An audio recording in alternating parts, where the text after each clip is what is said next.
and serving therein from discharging a committee from the further consideration of any measure?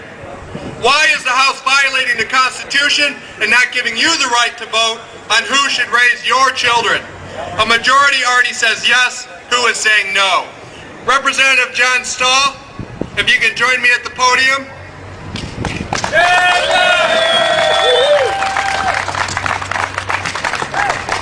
I want to thank Representative John Stahl for this piece of legislation.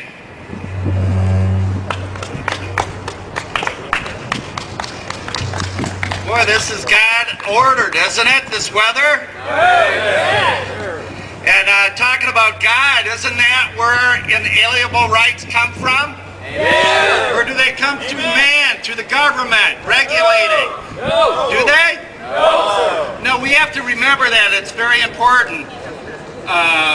He took half my speech away by opening up, reading the House resolution. But this was very a piece of work, probably a year and a half putting together to get one paragraph.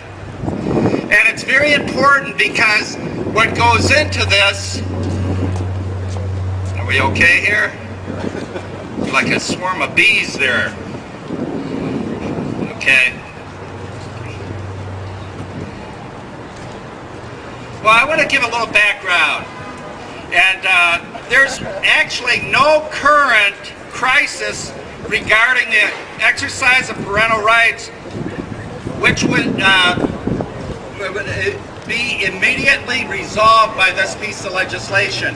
This is actually protecting that which is already ours.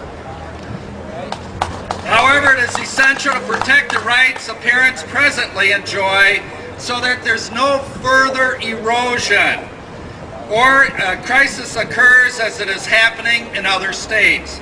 These rights they're already precedent, they're already statute.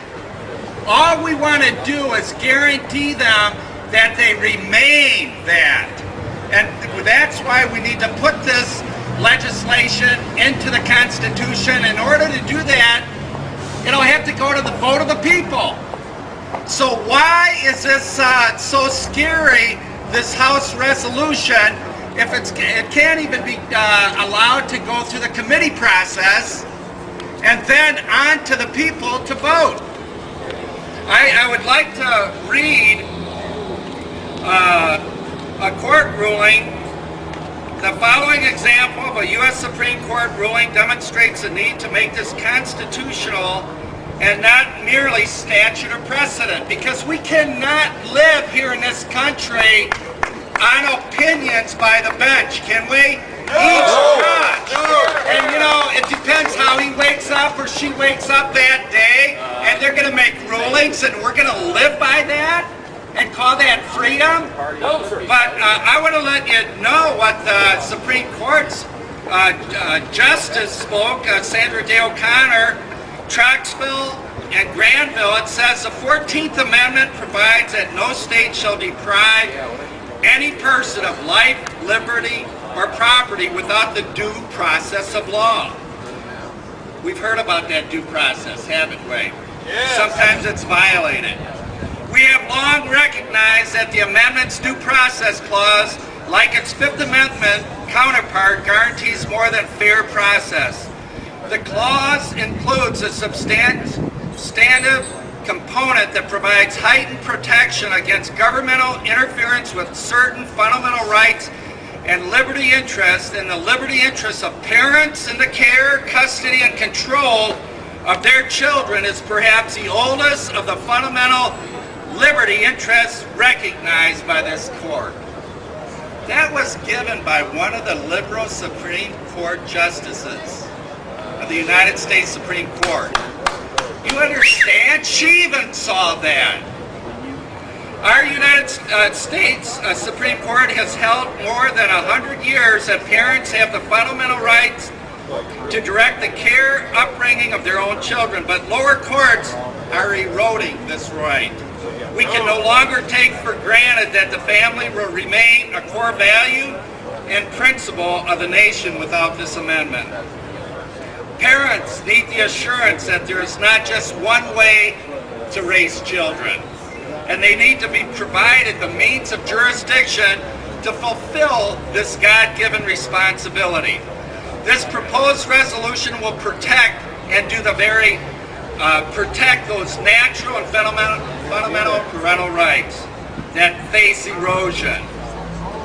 There is no need to make, there's no need, I apologize, I want to drive this home. There is a need to make a clear distinction in our Constitution.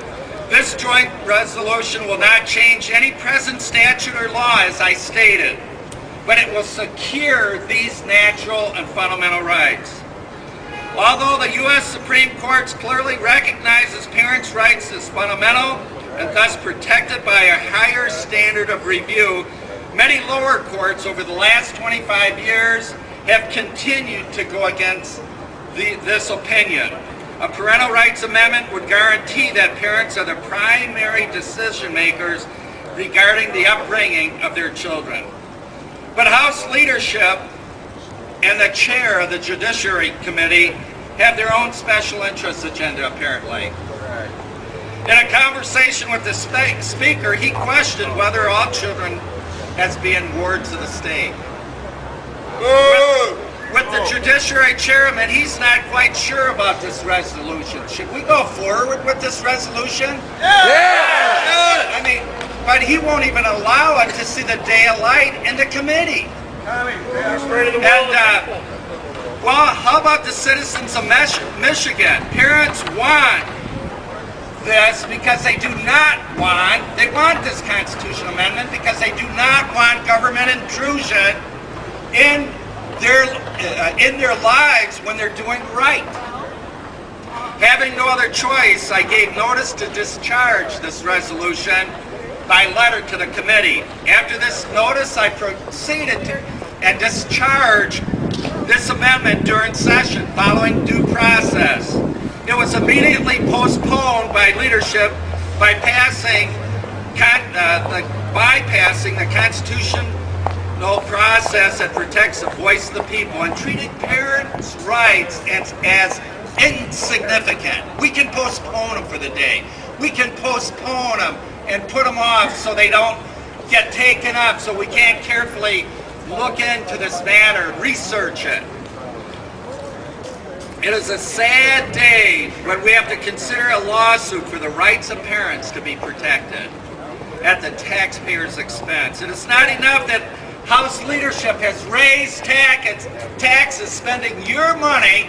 Now they want full control and to squash parental rights and bidding interests of special interests, spoiling the process of government which so many generations have fought to protect.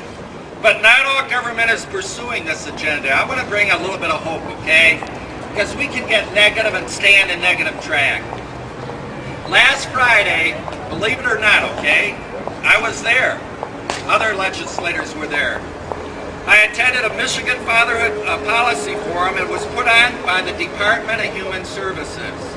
Government leaders from organizations looking for solutions to better relationships between parents and fathers with their children.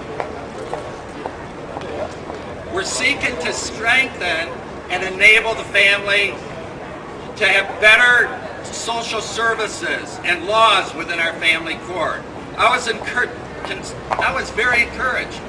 I've fought many committee hearings as chair of the committee hearings, with government officials and all that.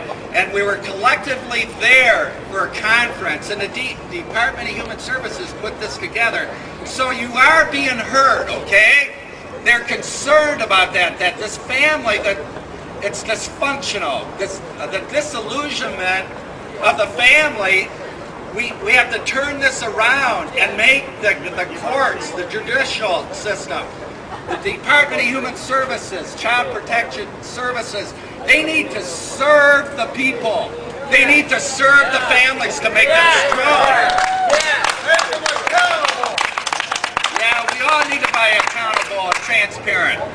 I would like to conclude with this thought, and I am concluding. I got to go to a couple of committee hearings.